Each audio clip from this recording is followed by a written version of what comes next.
Hello and welcome friends, বন্ধুরা কেমন আছো তোমরা সকলে? আশা করি খুব খুব ভালো আছো এবং ইতিমধ্যেই তোমাদের ফোর্থ সেমিস্টার পরীক্ষার জন্য প্রস্তুতি জোর কদমে চালিয়ে যাচ্ছ। তো তোমরা অনেকেই অনুরোধ করছিলে যে ফোর্থ সেমিস্টার এডুকেশন বা শিক্ষা বিজ্ঞান বিষয়ের সাজেশন কবে আসবে। তো অবশেষে দীর্ঘ প্রতীক্ষার অবসান ঘটানো হলো এবং তোমাদের অনুরোধে নিয়ে চলে এসেছি আজকে এই এডুকেশন 2026 ফোর্থ সেমিস্টার মহা সাজেশন। আর এই প্রশ্নগুলো পড়লে আশা করি তোমরা আগামী পরীক্ষাতে কমন পেতে চলেছো। 110% আশা করি তোমরা কমন পাবে এই প্রশ্নগুলি। তবে কিছু বিষয় খেয়াল রাখতে হবে এবং কিভাবে তোমরা নাম্বারটা তুলতে পারবে, সবথেকে বেশি নম্বর তুলতে পারবে এডুকেশন বিষয়ে, সব কিছু আলোচনা করব আজকের এই ভিডিওতে। তো অধ্যায়ের চ্যাপ্টার ভিত্তিক সাজেশন পেতে এবং ক্লাস পেতে অবশ্যই আমাদের চ্যানেলটিকে সাবস্ক্রাইব করতে ভুলবে না এবং ভিডিওটি ভালো লাগলে অবশ্যই একটা ছোট লাইক দিয়ে দিবে, ঠিক আছে? তো দেখো, আজকে আমরা আলোচনা করব শিক্ষা বিজ্ঞান বিষয়ের ইউনিট 1-এর মোস্ট ভিভিআই বা ইম্পর্টেন্ট বা অতি থেকে অতি গুরুত্বপূর্ণ কোয়েশ্চেন, যেগুলি না পড়লেই নয়। এই প্রশ্নগুলো অবশ্যই তোমাকে পড়ে যেতে হবে পরীক্ষার আগে। এখনও তোমাদের সময় রয়েছে, কিন্তু হাতে খুব অল্প সময়। আর এই অল্প সময়ে বাজিমাত করতে হলে অবশ্যই কিছু কিছু বিষয় তোমাদের খেয়াল রাখতে হবে, চালাকি করতে হবে। তো যে বিষয়গুলি তোমাদের খেয়াল রাখতে হবে, সর্বপ্রথম তোমাদের সিলেবাস সম্পর্কে জ্ঞান থাকতে হবে। তারপরে আমরা আসছি কোন কোন প্রশ্নগুলি তোমরা পড়বে। তো ইউনিট 1-এর আমরা জানি অধ্যায় রয়েছে, 5টি অধ্যায় রয়েছে। একটা কি? শিখন। দ্বিতীয় হচ্ছে শিখন কৌশল। তারপর হচ্ছে ব্যক্তিত্ব বা সৃজনশীলতা। তারপরে হচ্ছে তোমাদের মেন্টাল হেলথ বা মানসিক স্বাস্থ্য। তারপরে রয়েছে প্রযুক্তিবিদ্যা বা প্রযুক্তি শিক্ষা। এখান থেকে সব মিলিয়ে তোমাদের নম্বর থাকবে 26। কত থাকবে? 26 মার্কস, যার মধ্যে 5 মার্কের কোশ্চেন থাকবে, 2 মার্কের কোশ্চেন থাকবে এবং 10 মার্কের কোশ্চেন থাকবে, ঠিক আছে? তবে আজকে আমরা ইউনিট 1-এর 10 মার্কের কোশ্চেনগুলি নিয়ে আলোচনা করব, ঠিক আছে?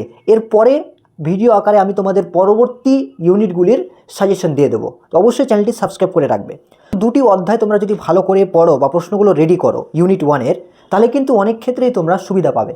তবে যারা ভালো রেজাল্ট করতে চাইছো তারা অবশ্যই সব সাবজেক্ট, সব চ্যাপ্টার ভিত্তিক গুরুত্বপূর্ণ কোশ্চেনগুলো তোমরা পড়বে, ঠিক আছে? এবার প্রথমে আসি তোমাদের নাম্বার প্যাটার্ন কীরকম থাকবে। দেখো, 10 মার্কে তোমাদের 5 প্লাস 4 প্লাস 4 প্লাস 2 এভাবে থাকতে পারে, ঠিক আছে? তোমাদের নম্বর কি? 4 প্লাস 4 প্লাস 2 এভাবে নম্বর থাকতে পারে, অথবা 6 প্লাস 4 এভাবেও থাকতে পারে, অথবা 2 প্লাস 8 এভাবেও থাকতে পারে, ঠিক আছে? সর্বপ্রথম আমরা শিখন চ্যাপ্টার থেকে অতি গুরুত্বপূর্ণ কোশ্চেনগুলি কী কী রয়েছে সেটা আমরা জেনে নেব।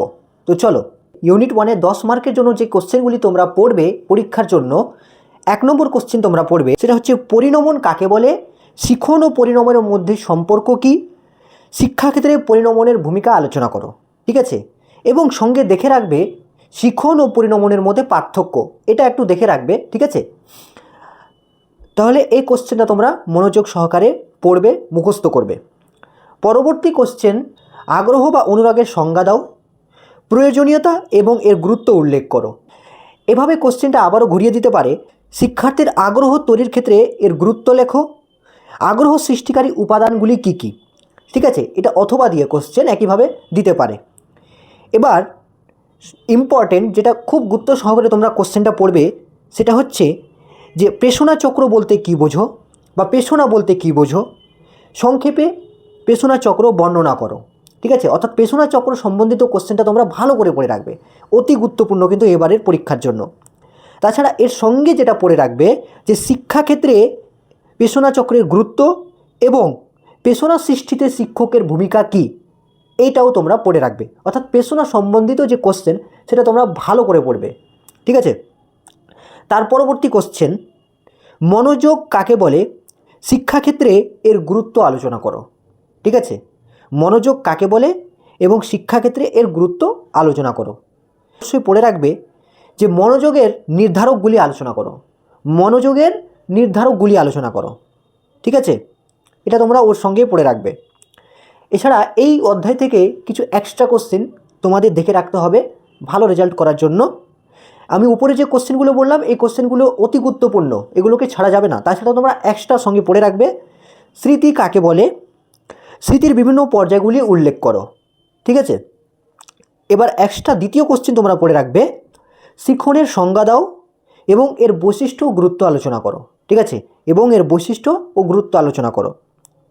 দ্বিতীয়ত হচ্ছে তৃতীয় কোশ্চেন, কল্পনা কাকে বলে, এর বৈশিষ্ট্য ও শিক্ষাক্ষেত্রের গুরুত্ব আলোচনা করো। ঠিক আছে, তো এই ছিল ইউনিট 1-এর 10 মার্কের জন্য সাজেশন। এবার এক্ষেত্রে তোমাদের বলে রাখি যে কোশ্চেন তোমাদের যে হুবহু একই রকম দিয়ে দেবে আমি যেভাবে বললাম, এমনটা যদি ভেবে থাকো তাহলে কিন্তু তুমি ভুল। ঠিক আছে, তোমার ধারণা ভুল। তোমার কোশ্চেন ধরো তোমাদের দিয়ে দিল আগ্রহ কাকে বলে সংজ্ঞা 2, তারপরে 8 মার্কের দিয়ে দিল যে পেছনা চক্র কাকে বলে বা পেছনা চক্র বর্ণনা করো, পেছনা চক্রটি সংক্ষেপে বর্ণনা করো। ঠিক আছে, এভাবে 2+8 দিয়ে দিল, অথবা 2+4+4 এভাবে দিতে পারে, অর্থাৎ টোটাল 10। এভাবেও তোমাদের নম্বর বিভাজনটা আসতে পারে, সেটা তোমরা খেয়াল রাখবে। এবার আসছি আমার দ্বিতীয় অধ্যায়, ইউনিট 1-এর দ্বিতীয় অধ্যায়, শিখন ও শিখন কৌশল। ঠিক আছে, শিখন কৌশল থেকে আমরা চলে আসছি। এবার অবশ্যই তোমরা লাইক করতে ভুলবে না ভিডিওটা। চলো, শিখন কৌশল থেকে তোমাদের যে কোশ্চেনগুলি পড়তে হবে খুব গুরুত্ব সহকারে দেখে নাও। 1 নম্বর কোশ্চেন, প্রাচীন অনুবর্তন কাকে বলে, শিক্ষাক্ষেত্রে প্রাচীন অনুবর্তনের গুরুত্ব বিবেচনা করো বা গুরুত্ব উল্লেখ করো। ঠিক আছে, 1 নম্বর কী বললাম। দ্বিতীয় কোশ্চেন, অপানুবর্তন বলতে কী বোঝো, প্রাচীন অনুবর্তন সংক্রান্ত প্যাভলভের পরীক্ষাটি সংক্ষেপে বর্ণনা করো।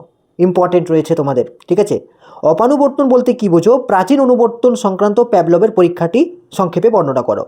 তৃতীয় কোশ্চেন খুব ইম্পর্টেন্ট, সক্রিয় ও অপারেন্ট অনুবর্তন বলতে কী বোঝো, সক্রিয় বা অপারেন্ট অনুবর্তন বলতে কী বোঝো, এর বৈশিষ্ট্য এবং শিক্ষাক্ষেত্রের গুরুত্ব আলোচনা করো। ঠিক আছে, একটু তোমরা বেশি করেই পড়ে রাখবে, যেহেতু তোমাদের ভাস্ট সিলেবাস রয়েছে এবং শিক্ষাক্ষেত্রে গুরুত্বও দিতে পারে, এর বৈশিষ্ট্যও দিতে পারে, কেউ বলতে পারবে না যে কোনটা দেবে অ্যাকচুয়ালি। ঠিক আছে, তাই তোমাদের রেকমেন্ড করবো যে একটু তোমরা বেশি পড়ে রেখো। ঠিক আছে, বৈশিষ্ট্য পড়ে রাখবে এবং শিক্ষাক্ষেত্রে গুরুত্ব পড়ে রাখবে, সক্রিয় বা অপারেন্ট অনুবর্তনের। ঠিক আছে, পরবর্তী কোশ্চেন খুবই এবারের পরীক্ষার জন্য মোস্ট ইম্পর্টেন্ট, যেটা হচ্ছে অবশ্যই তোমরা এই কোশ্চেনটা মুখস্থ করবে, 3 স্টার 5 স্টার যা দিতে পারো। স্কিনার বক্স কি, স্কিনার বক্স কি, সংক্ষেপে স্কিনার বক্স পরীক্ষা সম্পর্কে আলোচনা করো। ঠিক আছে, এবং এর গুরুত্ব দেখে রাখবে। পরবর্তী কোশ্চেন খুব ইম্পর্টেন্ট, কিন্তু এই কোশ্চেনটা তোমাকে আগে বললাম স্কিনার বক্সের কোশ্চেনটা খুব ইম্পর্টেন্ট রয়েছে এবারের পরীক্ষায়। 5 নম্বর কোশ্চেন, প্রাচীন ও সক্রিয় অনুবর্তনের পার্থক্য নিরূপণ করো। ঠিক আছে, এই কোশ্চেনটা আলাদাভাবেও দিতে পারে অথবা লিঙ্ক করেও দিতে পারে। ঠিক আছে, পরবর্তী 6 নম্বর কোশ্চেন দেখো, থর্নডাইক কর্তৃক বর্ণিত শিখন কৌশলের মুখ্য সূত্রগুলি লেখো এবং শিক্ষাক্ষেত্রে যে কোনো 2টি সূত্রের গুরুত্ব আলোচনা করো। খুবই ইম্পর্টেন্ট এই কোশ্চেনটা, তোমরা এই কোশ্চেনটা একবারেই ছাড়বে না। এবারের পরীক্ষার জন্য এই যে স্কিনার বক্স বললাম এবং থর্নডাইকের শিক্ষণমূলক যেসব সূত্র রয়েছে অবশ্যই সেটা তোমরা পড়ে রাখবে। তাহলে শিক্ষাক্ষেত্রে যে কোনো 2টি গুরুত্ব আলোচনা করো, অথবা এই কোশ্চেনটা এভাবেও দিতে পারে, থর্নডাইকের শিক্ষণমূলক সূত্রগুলি কয়টি এবং কি কি, এবং মূল সূত্রগুলি সংক্ষেপে বর্ণনা করো। এভাবেও কোশ্চেন তোমাদের ঘুরিয়ে দিতে পারে। 7 নম্বর কোশ্চেন তোমরা পড়বে, বান্দুরার সামাজিক শিক্ষা তত্ত্বটি বিস্তারিত আলোচনা করো। তাহলে বান্দুরার যে পরীক্ষা সংক্রান্ত যে প্রশ্ন রয়েছে অবশ্যই সেটা তোমরা দেখে রাখবে। ঠিক আছে, অনুরূপভাবে এই কোশ্চেনটা একইভাবে আসতে পারে, সমাজ প্রজ্ঞানমূলক শিখন তত্ত্বে বান্দুরার ভাবনা ও শিক্ষাগত গুরুত্ব আলোচনা করো। ইম্পর্টেন্ট রয়েছে, অবশ্যই তোমরা দেখে রাখবে, পড়ে রাখবে অবশ্যই। 8 নম্বর কোশ্চেন তোমরা যেটা পড়বে, অন্তর্দৃষ্টিমূলক শিখন বলতে কী বোঝো, সংজ্ঞা দাও এবং অন্তর্দৃষ্টিমূলক শিখনের বৈশিষ্ট্য এবং গুরুত্ব আলোচনা করো। ঠিক আছে, বৈশিষ্ট্য পড়ে রাখবে, বৈশিষ্ট্য পড়লে তোমরা গুরুত্ব বুঝে যাবে। ঠিক আছে, তাই তোমরা বৈশিষ্ট্য এবং গুরুত্বটা অবশ্যই দুটোই দেখে রাখবে। 8 নম্বর কোশ্চেন, এক্সট্রা যে কোশ্চেনগুলো এই চ্যাপ্টার থেকে পড়বে, এই যে উপরের কোশ্চেনগুলো বললাম এই কোশ্চেনগুলো কিন্তু মোস্ট ইম্পর্টেন্ট। ঠিক আছে, এই কোশ্চেনগুলোকে একদমই ছাড়া যাবে না। তারপরে দেখুন, ব্রুনারের উদ্ভাবনমূলক শিখন তত্ত্বের তাৎপর্য বিশ্লেষণ করো। তো ব্রুনারের যে উদ্ভাবনমূলক যে পরীক্ষা রয়েছে সেই তাৎপর্য তোমরা পড়ে রাখবে। ব্রুনারের উদ্ভাবনমূলক শিখন তত্ত্বের তাৎপর্য বিশ্লেষণ করো। পরবর্তী কোশ্চেন, প্রচেষ্টা ও ভুলের শিক্ষণমূলক পরীক্ষাটি আলোচনা করো। ঠিক আছে, অর্থাৎ প্রচেষ্টা ও ভুলের শিক্ষণমূলক যে পরীক্ষাগুলি রয়েছে সেই পরীক্ষাগুলি তোমরা অবশ্যই দেখে রাখবে। এবং এখান থেকে যে কোশ্চেনটা ঘুরিয়ে আসতে পারে, প্রচেষ্টা ও ভুলের শিক্ষণ তত্ত্বের সম্পর্কিত থর্নডাইকের পরীক্ষাটি আলোচনা করো বা থর্নডাইকের পরীক্ষাটি লেখো, ঠিক আছে। অথবা এই কোশ্চেনটা আবারও ঘুরিয়ে দিতে পারে, সমস্যার সমাধানমূলক শিক্ষণ কৌশলের একটি পরীক্ষা বর্ণনা করো, তাহলে একটি পরীক্ষা বর্ণনা করো। অথবা এই কোশ্চেনটা আবার ঘুরিয়ে দিতে পারে, সমস্যা সমাধানমূলক শিক্ষণ কৌশলের একটি পরীক্ষার বৈশিষ্ট্যগুলি লেখো, ঠিক আছে। যে পরীক্ষার বৈশিষ্ট্য রয়েছে সেই পরীক্ষার বৈশিষ্ট্যগুলি উল্লেখ করো। তো এই ছিল বন্ধুরা প্রথম এবং দ্বিতীয় অধ্যায়ের মোস্ট ইম্পর্টেন্ট কোশ্চেন, ঠিক আছে। তো যেগুলো আমি একটু জোর দিয়ে বললাম সেই কোশ্চেনগুলো অবশ্যই তোমরা মনে রাখবে, দেখে রাখবে। পরবর্তী কোশ্চেন আমরা চলে আসব বুদ্ধি, সৃজনশীলতা এবং ব্যক্তিত্ব, এই চ্যাপ্টার থেকে কি কি গুরুত্বপূর্ণ কোশ্চেন রয়েছে তোমাদের।